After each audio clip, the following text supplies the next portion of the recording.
예, 한 주 먼저 남았지만은 그래도 우리 성탄을 기뻐하고 또 찬양하고 또 축하했으면 좋겠습니다. 오늘은 우리 주일학교 선생님들이 인수인계하는 날이라서 많은 형제 자매들이 또 주일학교를 가는 바람에 좀 빈자리가 보이는데 주일학교를 또 잘 셋업해 주길 바라고요. 잘해 주시면 감사한 생각 듭니다. 또 우리 그 서울교회에서 우리 김정민 형제하고 최경주 자매 부부죠. 저 두 부부 왔는데 환영합시다. 예.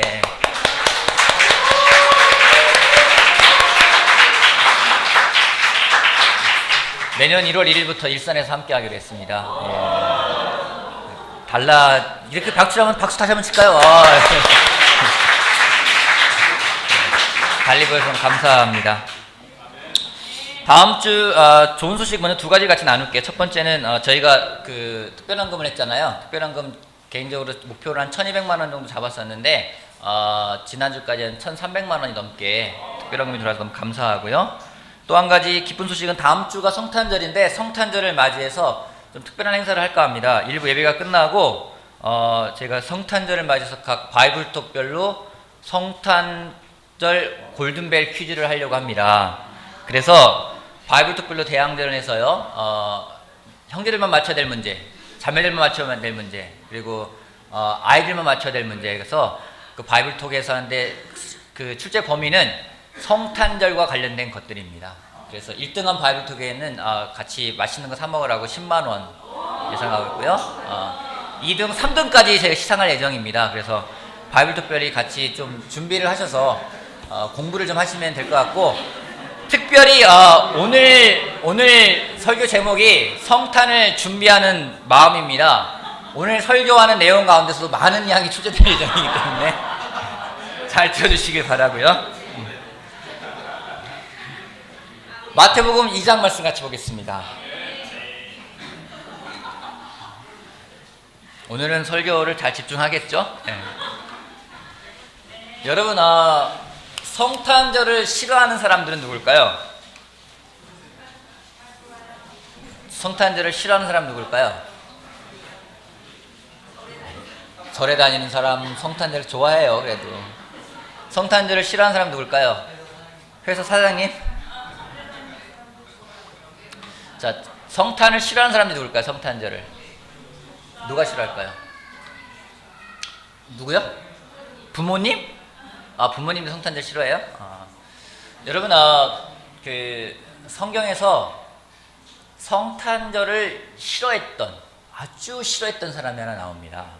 누군지 아직 보도록 할게요. 2장 1절부터 다시 볼게요. 1절부터 12절까지 긴 구절인데 제가 읽어볼게요. 2장 1절. 헤롯 왕 때에 예수께서 베들레헴에 나셨다. 그런데 동방으로부터 박사들이 예루살렘에 와서 말하였다. 유대인의 왕으로 나신 이가 어디에 계십니까? 우리가 동방에서 그의 별을 보고 그에게 경배하러 왔습니다. 헤롯 왕은 이 말을 듣고 당황하였고 온 예루살렘 사람들도 그와 함께 당황하였다. 왕은 백성의 대제사장들과 율법 교사들을 다 모아놓고서 그리스도가 어디에서 태어나실지를 그들에게 물어보았다. 그들이 왕에게 말하였다. 유대 베들레헴입니다. 예언자가 이렇게 기록하여 놓았습니다. 너 유대 땅에 있는 베들레헴아, 너는 유대 고을 가운데서 아주 작지가 않다. 너에게서 통치자가 나올 것이니 그가 내 백성 이스라엘을 다스릴 것이다. 그때 헤롯은 박사들을 가만히 불러서 별이 나타난 때를 캐어 묻고 그들을 베들레헴으로 보내며 말하였다. 가서 그 아기를 샅샅이 찾아보시오. 찾거든 나에게 알려주시오.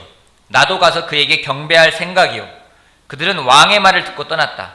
그런데 동방에서 본 그 별이 그들 앞에 나타나서 그들을 인도해 가다가 아기가 있는 곳에 이르러서 그 위에 멈추었다. 그들은 그 별을 보고 무척이나 크게 기뻐하였다.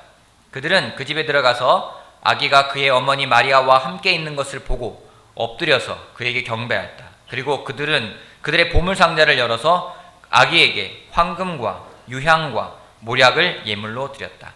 그리고 그들은 꿈에 헤롯에게 돌아가지 말라는 지시를 받아 다른 길로 자기 나라에 돌아갔다. 예수님이 태어난 시기를 성경은 말합니다. 헤롯 왕 때에 예수께서 유대 베들레헴에 나셨다. 예수님이 태어났을 때 왕을 헤롯 왕 때라고 합니다. 헤롯 왕은 예수님이 태어날 당시에 한 70 정도 가까이 된, 학자에 따라서는 70 넘었다고 하는 사람도 있는데요. 그런 왕이었는데 아주 포악한 왕이었습니다. 자신의 왕권을 지키기 위해서 자기의 두 아들하고 아내도 죽여버렸어요. 그리고 자기가 죽으면은 백성들로부터 존경을 받는 신하 3명을 같이 죽이라고 했습니다. 왜냐하면 백성들이 그 신하가 죽음을 슬퍼하는 걸 통해서 자기의 죽음도 슬퍼하는 것처럼 보이게끔 하기 위해서였습니다. 그렇게 포악한 왕이었고 자기의 왕권을 지키기 위해서 노력하고 있는 그 왕이었는데 그에게 정말 청천벽력 같은 그런 소리가 들려옵니다. 동방 박사들이 그 소식을 가지고 옵니다. 유대 왕으로 나시니가 어디에 계십니까? 우리 그에게 경배하러 왔습니다. 라고 하는 아주 놀라운 소식을 전합니다. 헤롯은 그래서 성경적인 지식이 아주 출중한 대제사장들과 율법학자들을 모두 다 불러 모읍니다. 그리고 그들에게 물어봅니다. 유대의 왕이 어디서 태어날 거냐? 그러자 대제사장들과 율법학자들은 담담하게 유대 베들레헴입니다 라고 답을 합니다. 이게 오늘 들은 내용입니다.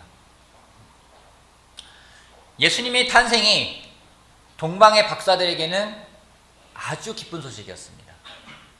근데 반대로 헤롯에게는 아주 나쁜 소식이었습니다.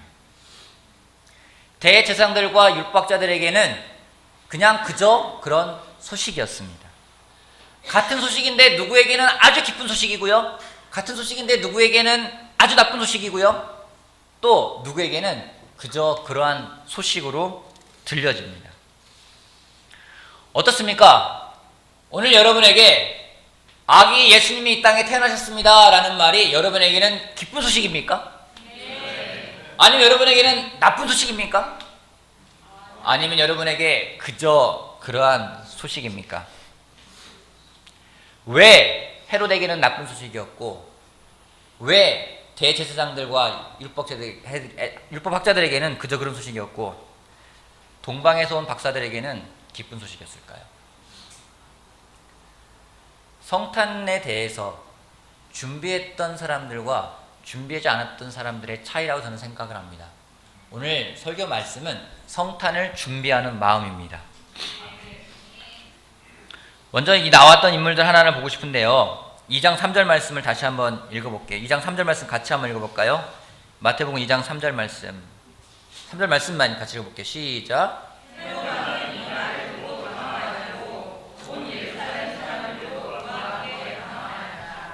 동방박사들이 왔습니다. 몇 명이 왔나요?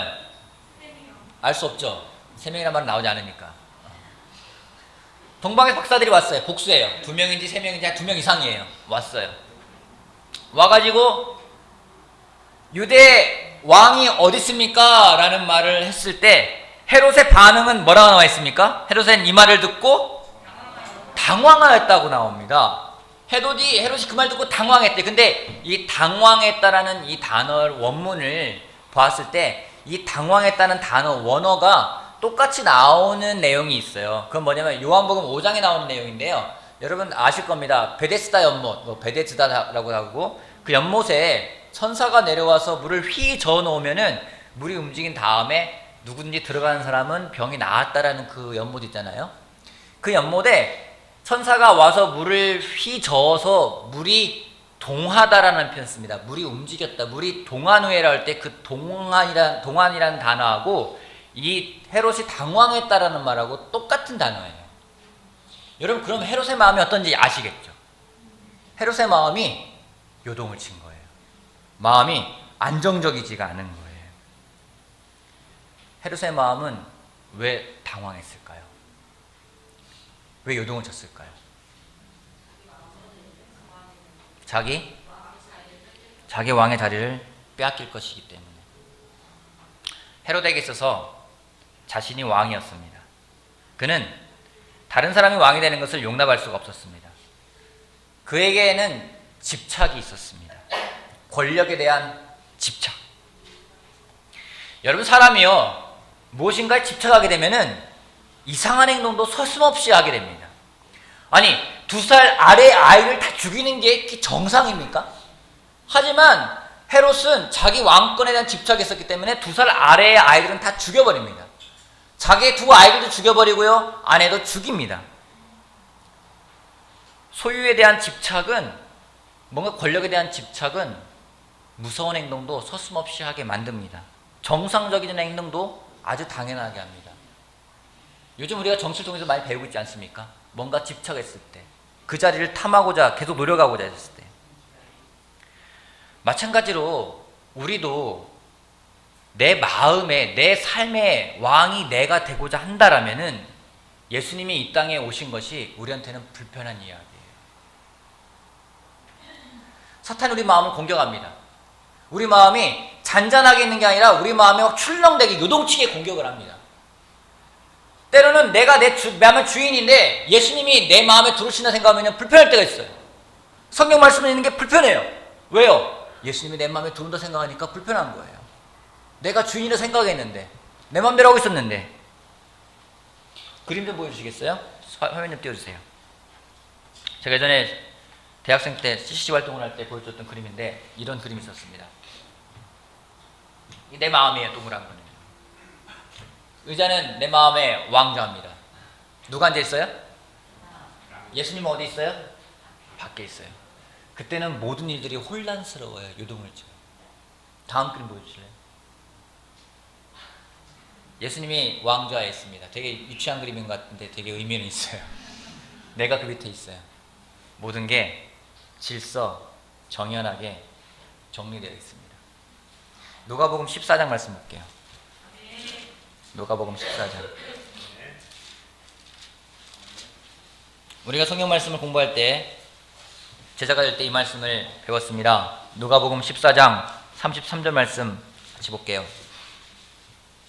누가복음 14장 33절. 그러므로 이와 같이 읽어볼게요. 시작. 그러므로 이와 같이 너의 마음에서 누구라도 자기 소유를 다 버리지 않으면 내 제자가 될 수 없다. 오늘 이 말씀 여러분에게 어떻게 다가오십니까? 누구라도 자기 소유를 다 버리지 않으면, 누구라도 자기 소유를 다 버리지 않으면 내 제자가 될 수 없다. 신동 형제, 소유하고 있는 게 뭐예요? 빨리 말해보세요. 주저하지 마시고 차요. 버리세요. 왜요? 라고 나오죠. 장훈정 형제 뭐 갖고 계세요? 소유. 아들? 아들이 소유예요? 참 애매하게 답을 하네요. 우리 송민이 형제 뭐 갖고 계세요? 소유. 많죠. 뭐 하나만 말해보세요. 가장 값진 거. 집. 집 버리세요. 여러분, 이 말씀 뭐예요? 예수님이 나에게 주인이 되겠다라는 거예요. 이 말씀이 부담스러울 때가 있어요. 여러분, 이 말씀은 갖다 물건을 버리라는 얘기가 아닙니다. 버림 좋습니다. 여러분, 뭐 거기 장훈이 형제 쓰고 있는 저 아이패드 버리면 제가 주웠을 거예요. 여기 말씀은요, 소유권이 이전되는 겁니다. 소유권이 더 이상 내 소유권이 아니에요. 예전엔 내 것이었기 때문에 내 마음대로 했어요. 근데 주님의 것이기 때문에 주님의 뜻에 맞게 사용되어지는 겁니다. 예전에 차도 내 거였어요. 내 마음대로 타고 다니면서 내가 가고 싶은 데 갈 수 있어요. 하지만 내가 버렸다는 얘기는 소유권이 주님이에요. 주님의 뜻에 맞게끔 그 차가 운행되어져야 한다는 거죠. 집도요, 내 집이 아니라 주님의 집이에요. 그렇다면 그 집이 나의 안락함과 나의 이기적인 마음을 위해 쓰여지는 집이 아니라 주님의 뜻에 맞게 쓰여지는 집이 되어야 된다는 거죠. 돈도 내 돈이었지만 주님의 돈이라면요, 주님의 뜻에 맞게끔 쓰여지는 걸 말하는 거예요. 그냥 이 돈, 이 구절 갖고선 다 버리라고, 다 버리면서 너희는 아무것도 갖고 다니지 말라는 얘기가 아니라 정말 주님이 주인이라면은, 소유권이 주님이라면은 거기에 맞게 사용하라는 겁니다. 아이도요, 내 아이가 아니에요. 주님의 아이고요. 남편도 내 남편이 아니라요, 주님의 남편이고요. 아내도 주님이 아내라는 얘기입니다. 직장도 내 소유가 아니라요, 주님의 소유예요. 그러면은 직장의 생활도요, 주님의 뜻에 맞게끔 행동해야 된다라는 겁니다. 소유권이 이전되는 거예요. 근데 헤롯은 소유권 이전이 싫은 거예요. 왕이 온다니까 자기 걸 뺏긴다 생각하는 겁니다. 세상의 중심이 난 거예요. 내가 중심이 되고 내가 주인이 되기 때문에 누가 들어오는 게 불편해요. 그러기에 주님이 오시는 게 불편한 겁니다. 우리 또한 마찬가지예요. 내 삶의 주인이 내가 되고자 한다면은 예수님이 오는 게 불편합니다. 성경 공부할 때마다 이 구절을 읽을 때마다 이 구절을 읽으면서 아멘! 참 좋은 구절인데요. 자기 소유를 다 버리지 않으면 제자가 될 수 없다. 아멘! 너무 좋습니다. 이렇게 말하는 사람 제가 한 명도 못 봤어요. 왜요? 주인이 나기 때문에. 심지어 제자가 되고 이런 결정을 하고 살아가지만 이 구절을 읽으면서도 때로는 마음이 불편할 때가 있습니다. 왜요? 내가 주인이 됐기 때문에. 내가 다시 그 왕좌에 내가 앉았기 때문에. 내가 주인이 되면 예수님이 오는 건 불편합니다. 예수님이 오신 목적과 그 의미도 잊어버리고 불편해지고 거부하게 됩니다. 나를 구속하는 것 같고 나를 얽매이게 하는 것 같고 나한테는 자유가 없는 것 같고 내 마음의 주인이 나라면 모든 삶의 것들이 불편할 겁니다. 하지만 반대로 주님이 주인이 된다면 우리 삶은 정말 자유가 뭔지를 느끼며 살아갈 수 있는 우리가 될까 생각합니다. 여러분, 헤롯은 기뻐하지 않았습니다. 준비가 안 되는 사람이 있었어요. 마음에서 왕좌를 내려놓을 수 있는 준비가 안 된 사람이었습니다. 그에게 성탄절은 괴로움이었습니다. 오히려 더 집착을 해서 다른 사람들을 죽이고라도 내 것을 지키고자 하는 마음만 심어준 그런 성탄절이었습니다. 헤롯의 마음이 아니라 정말 준비된 마음으로서 나를 내려놓고 다시 한번 제자의 마음을 가져가는 우리가 되길 바라겠습니다. 아멘. 두 번째요. 마태복음 다시 2장 걸어볼게요. 마태복음 2장.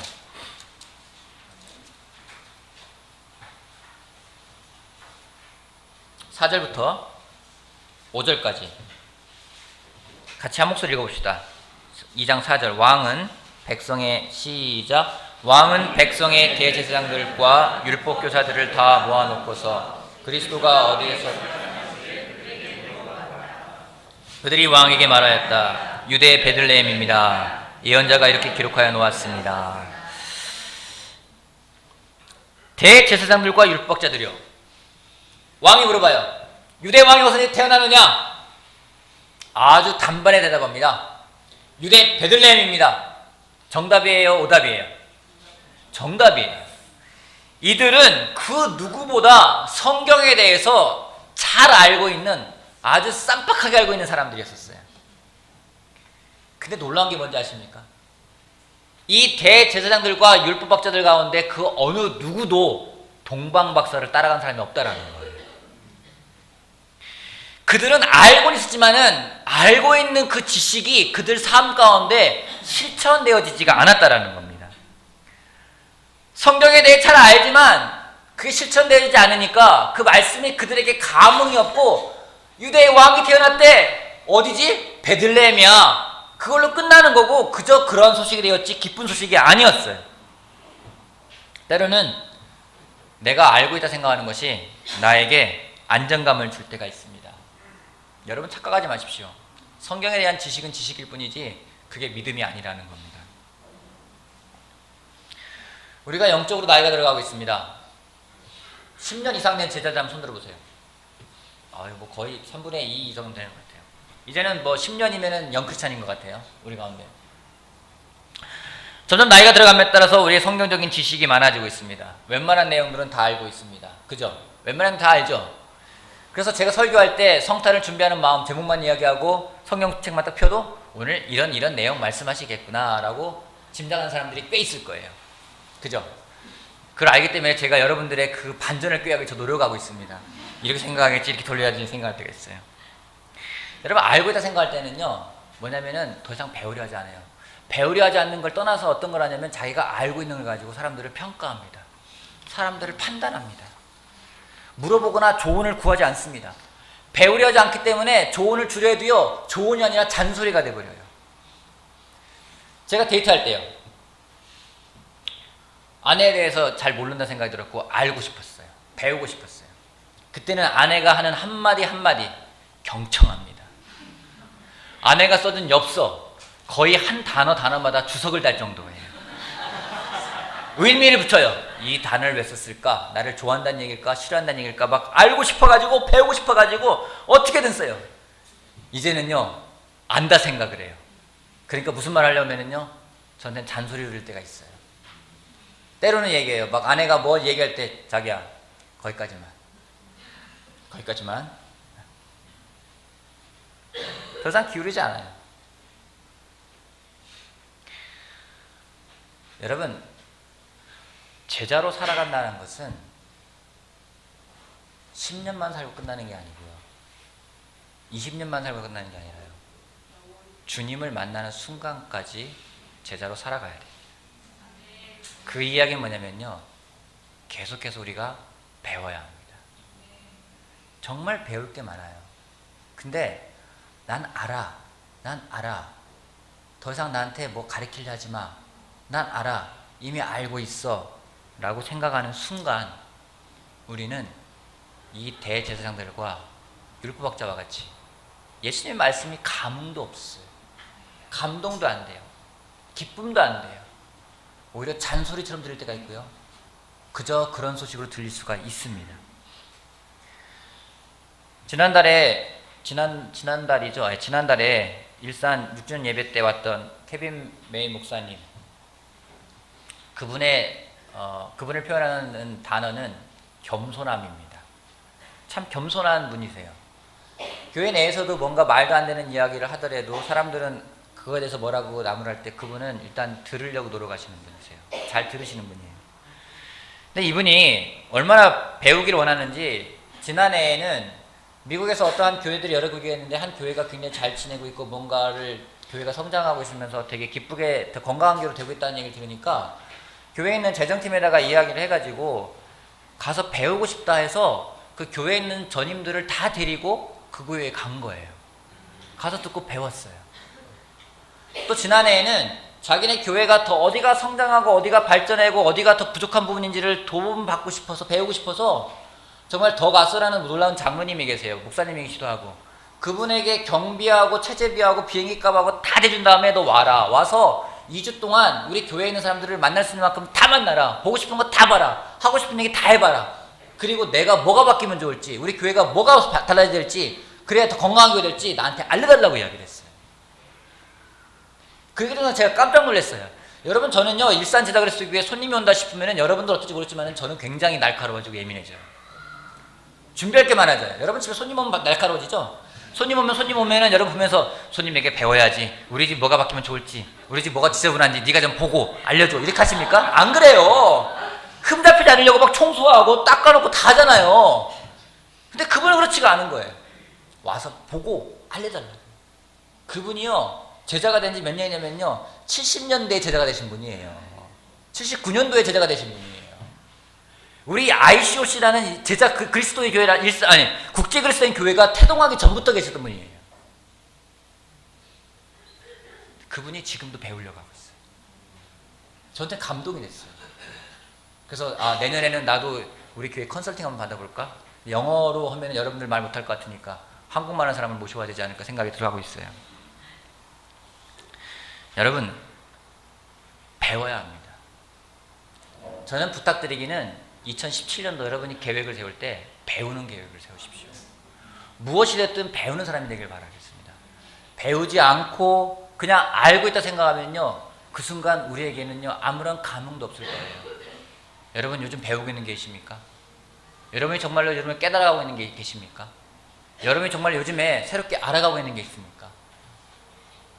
배우지 않으면 우리는 대제사장들이나 율법학자와 같은 그러한 우를 범할 수 있는 사람이 될 겁니다.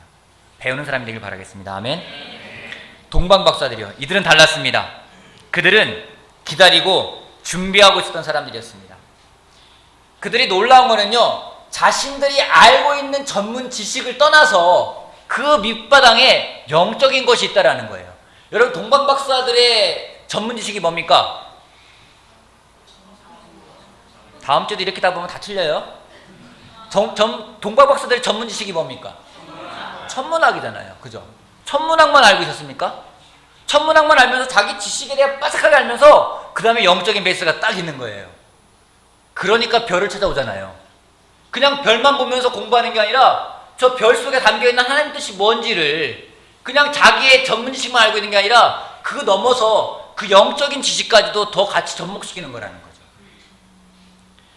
구약 성경을 연결시켜서 별자리 연관이 그치는 게 아니라 구약 성경을 알고 있고 그 연결시켜서 하나님의 계획이 그 속에 어떻게 숨어 있는지를 알고 있는 사람들이었다는 겁니다.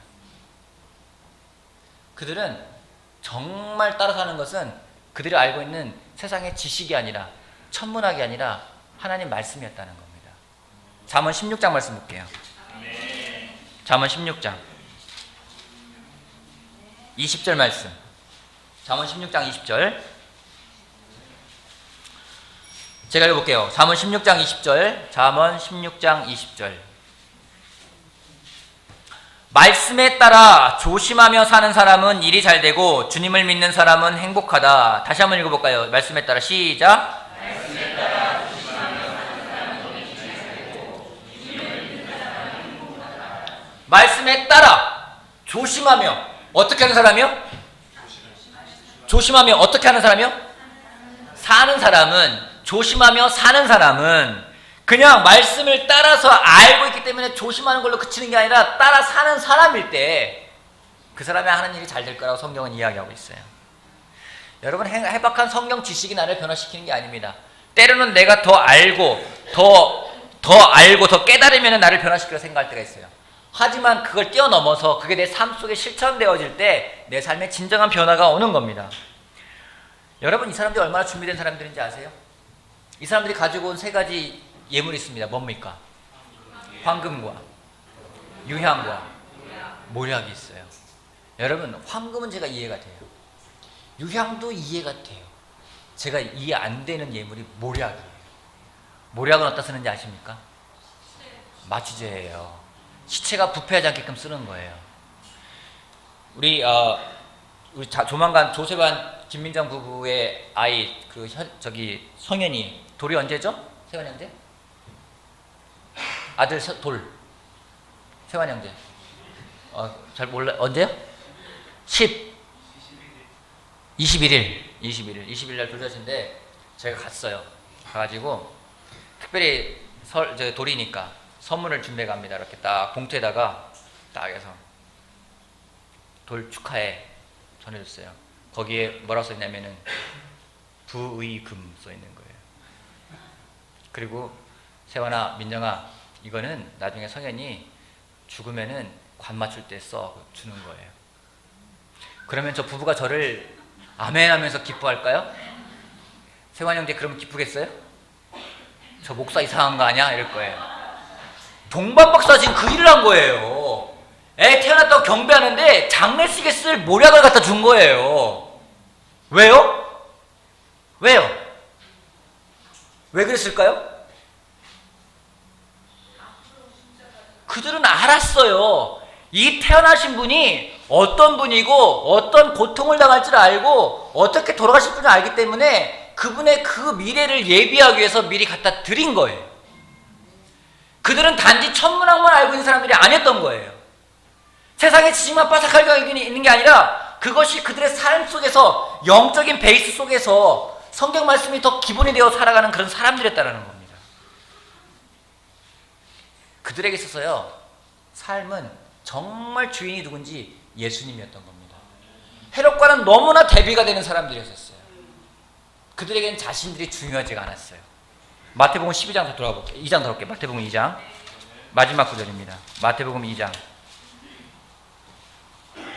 12절 말씀. 12절 말씀. 목소리가 크게 누가 읽어볼까요? 우리 재선 형제 12절 말씀 크게 한번 우렁차게 한번 읽어볼래요? 정확하게. 그리고 그들은 꿈에 헤롯에게 돌아가지 말라는 지시를 받아 다른 길로 자기 나라에 돌아갔다. 여러분, 뒤에다 뭐 하나 붙이고 싶지 않아요? 한 단어 더 쓰고 싶어요. 그리고 그들은 꿈에 헤롯에게 돌아가지 말라는 지시를 받아 다른 길로 자기 나라에 돌아갔다. 끝. 딱 맞지 않아요? 그리고 그들은 꿈에 헤로데에게 돌아가지 말라는 지시를 받아 다른 길로 자기 나라에 돌아갔다. 끝. 왜 끝이에요? 더 이상 안 나와요. 가장 위대한 일을 한 사람 중에 하나예요. 사람들 중에. 근데 그들은 하나님이 자기 나라로 가라, 다른 길로 돌아가라, 돌아가고 끝. 자신들이 주인공이 아니었어요. 철저하게 예수님이 주인공이었어요. 자기들은 그냥 자기들이 해야 될 일에 충실한 사람들이었습니다. 그들이 돌아가서 뭐 했을까요? 역시 별자리를 연구했을 거예요. 가서 별자리 연구하면서 하나님의 뜻이 또 어떻게 이루어질지를 또 기다리고 준비하고 있었을 것입니다. 그 다음에 일어난 일들에 대해서 역시 또 경배할 일이 있다면은 그들은 또다시 황금과 유향과 모략을 준비하고 있었을 것이에요. 그들은 정말 주인이 누군지를 알고 있는 사람들이었습니다. 준비된 사람들이었습니다. 그러기에 그들에게 성탄은 기쁨이었고 축제였고 하나님의 선물이었습니다. 오늘 여러분들은 성탄을 어떻게 준비하고 계십니까? 예수님이 태어난 시대는 헤롯 시대였습니다. 포악한 시대였습니다. 억울함이 많은 시대고요. 정의가 사라진 것 같은 시대고요. 분함이 있는 시대고요. 원통함이 있는 시대고요. 모든 게 정상적이지 않은 시대라 생각되는 그런 시대였습니다. 공교롭게도 오늘날도 그렇게 느끼는 사람들이 참 많습니다. 억울하고요. 정의는 사라진 것 같고요. 뭔가 더 있는 사람들만 더 잘 되는 것 같고요. 나눔이라는 건 사라진 것 같고 원통함이 있고 분함이 있는 시대라고 생각되는 시대를 우리는 살고 있습니다. 헤롯 시대에 예수님이 오신 것처럼 오늘날 이 시대에도 예수님은 오셨습니다. 어디에요? 예수님을 주인으로 맞아들이는 사람들 한 사람 한 사람 속에 예수님은 오셨습니다. 오늘 여러분 마음속에 예수님이 오셨습니다. 그 예수님이 어떻게 세상에 빛이 되고 어떻게 세상에 구세주가 될 수 있을까요? 우리 한 사람 한 사람이 일어나지 못한다면요, 우리 한 사람 한 사람이 그 예수님의 그 뜻을 따라 살지 않는다면은 이 시대에 빛은 없을 겁니다. 예수님이 이 땅에 빛으로 오셨습니다. 놀랍게도 우리를 갖다가 세상에 빛이라고 하셨습니다. 여러분, 별처럼 빛나는 삶을 살라고 성경은 이야기하고 있습니다. 별은요, 태양빛을 받아서 반사할 때 진짜 찬란한 빛을 낼 수가 있습니다. 우리가 갖고 있는 빛을 잃어버리지 않는 사람이 되었으면 좋겠어요. 여러분, 이 시간 이후에 제가 송리더들한테 그 성탄송 하나 부탁을 했어요. 참 반가운 신도라는 찬양입니다. 여러분, 이제 설교가 끝나고 찬양할 때 여러분 한 사람 한 사람 일어나가지고 정말로 우리가 한 명 한 명이 놀라운 제자로서 예수님을 모시고 살아가고 있는 그 삶을 살아가는 사람들로서 일어서서 빛이 되는 사람들이 되길 바라겠습니다. 그럴 때 성탄은 정말 성탄이 될 수 있을 겁니다. 내가 주인이 아니라 예수님이 주인이 되어서 다시 한번 우리에게 새겨진 그 뜻을 다시 한번 되새기는 성탄들이 되길 바라면서 말씀을 마치겠습니다.